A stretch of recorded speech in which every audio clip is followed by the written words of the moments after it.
बाबा बंदा सिंह जी बहादुर ਅਤੇ ਸਿੰਘਾਂ ਨੇ ਇਸ ਮੌਕੇ ਦਾ ਲਾਭ ਉਠਾ ਕੇ ਮੁੜ ਸਢੌਰੇ ਤੇ ਕਬਜ਼ਾ ਕਰ ਲਿਆ ਅਤੇ ਲੋਹਗੜ੍ਹ ਦੇ ਕਿਲੇ ਨੂੰ ਵੀ ਆਪਣੇ ਅਧੀਨ ਕਰਕੇ ਇੱਥੋਂ ਦੀ ਮੁਰੰਮਤ ਸ਼ੁਰੂ ਕਰਵਾ ਦਿੱਤੀ।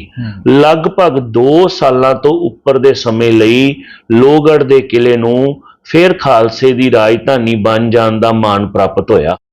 ਅਦਭੁਤ ਸੁੰਦਰ ਤੇ ਦਿਲਕਸ਼ ਵਸਤੂ ਕਵੀ ਮਨ ਨੂੰ ਆਪਣੇ ਵੱਲ ਖਿੱਚਦੀ ਹੈ, ਜਿੱਥੇ ਵਗਦੇ ਦਰਿਆ, ਨਹਿਰਾਂ, ਝਰਨੇ, ਬਰਫ਼ ਲੱਦੇ ਪਹਾੜ, ਫੁੱਲਾਂ ਤੇ ਫਲਾਂ ਲੱਦੇ ਰੁੱਖ, ਬਨਸਪਤੀ ਨਾਲ ਟੱਕੀ ਸਰ ਜ਼ਮੀਨ, ਵੰਨ ਸੁਵੰਨੇ ਪੰਛੀ, ਪਪੀਹਾ, ਕੋਇਲ ਤੇ ਉਸ ਦੀ ਕੂਕ, ਹਰਿਆ ਭਰਿਆ ਘਾਹ ਤੇ ਉਸ ਉੱਪਰ ਬਿਖਰੇ ਤਰੇਲ ਦੇ ਮੋਤੀ, ਲਹਿ ਲਹਾਉਂਦੇ ਖੇਤ, ਫੁੱਲਾਂ ਦੀਆਂ ਕਿਆਰੀਆਂ ਅਤੇ ਮੇਵਿਆਂ ਨਾਲ ਲੱਦੇ ਦਰਖਤਾਂ ਦੀਆਂ ਝੂਲਦੀਆਂ ਟਹਿਣੀਆਂ, ਬੱਦਲਾਂ ਦੀ ਘਨਘੋਰ, ਅਸਮਾਨੀ ਪੀਂਘ ਤੇ ਮੋਰਾਂ ਦੀ ਪਹਿਲ, ਚੜ੍ਹਦੇ ਸੂਰਜ ਦੀਆਂ ਨੂਰੀ ਕਿਰਨਾਂ ਦਾ ਪਸਾਰ ਤੇ ਅਸਤ ਹੁੰਦੇ ਸੂਰਜ ਦੀ ਲਾਲੀ ਕਵੀ ਮਨ ਨੂੰ ਆਕਰਸ਼ਿਤ ਕਰਦੀ ਹੈ।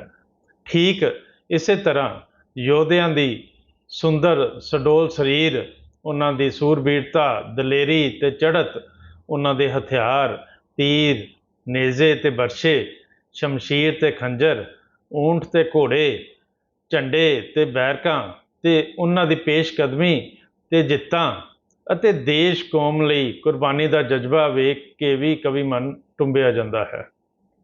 ਗੱਲ ਕਰੀਏ 18ਵੀਂ ਸਦੀ ਦੀ, ਤਾਂ 18ਵੀਂ ਸਦੀ ਸਿੱਖ ਇਤਿਹਾਸ ਵਿੱਚ ਭਾਰੀ ਸੰਘਰਸ਼ ਦੀ ਸੀ।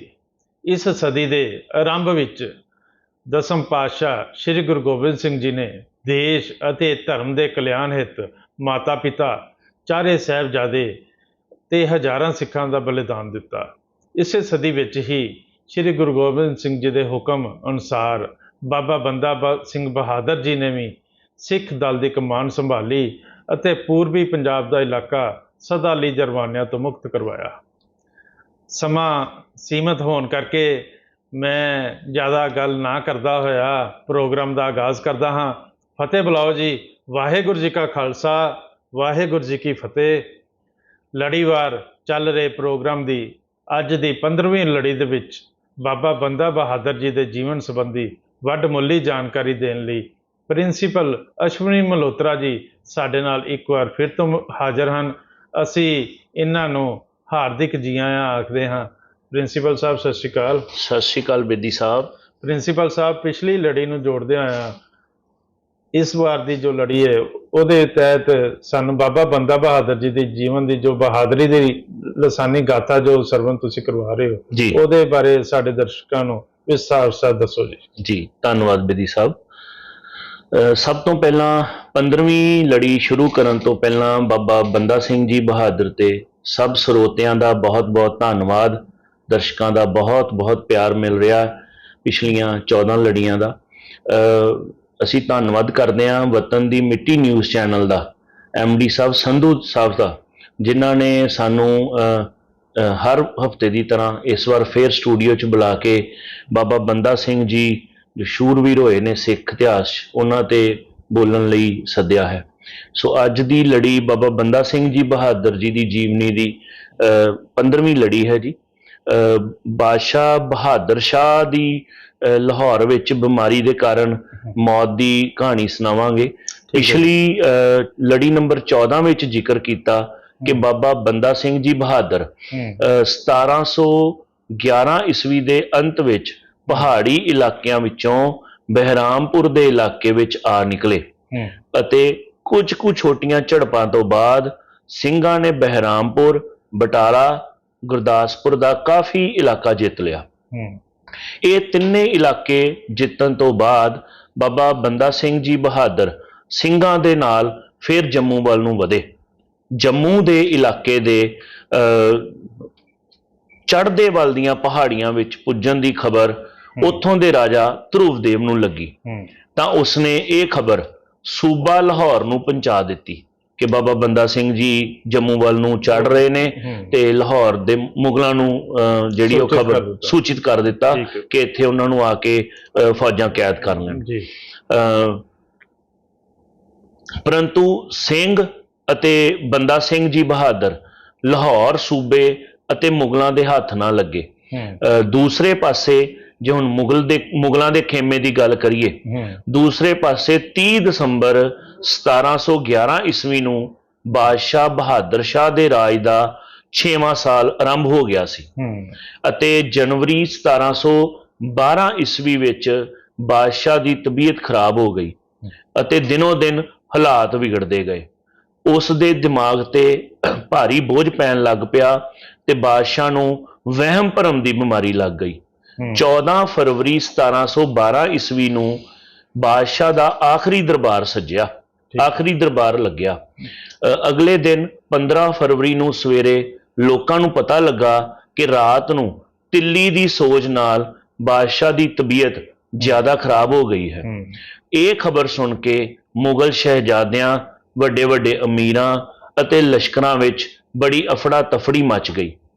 3 ਦਿਨ ਵੈਦ ਹਕੀਮਾਂ ਨੇ ਆਪਣੇ ਵੱਲੋਂ ਬੜੇ ਯਤਨ ਕੀਤੇ, ਪਰੰਤੂ ਹੁੰਦਾ ਉਹ ਹੈ ਜੋ ਕਰਤਾਰ ਨੂੰ ਭਾਵੇ। ਬਿਲਕੁਲ। ਆਖਰ 18 ਫਰਵਰੀ 1712 ਈਸਵੀ ਨੂੰ ਰਾਤ ਨੂੰ ਬਾਦਸ਼ਾਹ ਸ਼ਾਹ ਆਲਮ ਬਹਾਦਰ ਸ਼ਾਹ ਇਸ ਸੰਸਾਰ ਨੂੰ ਛੱਡ ਕੇ ਚਲਾਣਾ ਕਰ ਗਿਆ। ਬਾਦਸ਼ਾਹ ਦਾ ਸਰੀਰ ਦਫਨਾਉਣ ਲਈ ਤਿਆਰ ਕਰਕੇ ਮੌਲਵੀਆਂ ਨੇ ਤਾਬੂਤ ਵਿੱਚ ਪਾ ਦਿੱਤਾ, ਪਰ ਜਿੰਨਾ ਚਿਰ ਤੱਕ ਤਖਤ ਦੇ ਵਾਲੀ ਦਾ ਫੈਸਲਾ ਨਾ ਹੋਇਆ ਇਹ ਤਾਬੂਤ ਬਿਨਾਂ ਦਫਨਾਏ ਹੀ ਪਿਆ ਰਿਹਾ। ਠੀਕ ਹੈ।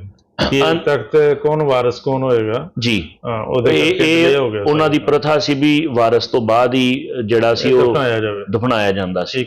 ਸੋ ਅੰਤ 1 ਅਪ੍ਰੈਲ 1712 ਈਸਵੀ ਨੂੰ ਬਾਦਸ਼ਾਹ ਦੀ ਵਿਧਵਾ ਮਲਕਾ ਬੀਬੀ ਦੀ ਸਪੁਰਦਗੀ ਵਿੱਚ ਲੋਥ ਦਿੱਲੀ ਨੂੰ ਤੋਰੀ ਗਈ ਅਤੇ 5 ਮਈ 1712 ਨੂੰ ਖਵਾਜਾ ਬਖਤਿਆਰ ਕਾਕੀ ਦੀ ਦਰਗਾਹ ਦੇ ਕੋਲ ਬਾਦਸ਼ਾਹ ਔਰੰਗਜ਼ੇਬ ਦੀ ਬਣਵਾਈ ਹੋਈ ਸੰਗਮਰਮਰ ਦੀ ਮਸੀਤ ਦੇ ਵਿਹੜੇ ਵਿੱਚ ਦਫਨਾਈ ਗਈ। ਬਾਦਸ਼ਾਹ ਦੀ ਮੌਤ ਤੋਂ ਬਾਅਦ ਪਿਓ ਦਾਦਿਆਂ ਦੇ ਰਿਵਾਜ ਅਨੁਸਾਰ ਤਖਤ ਲਈ ਆਪਾਧਾਪੀ ਪੈ ਗਈ।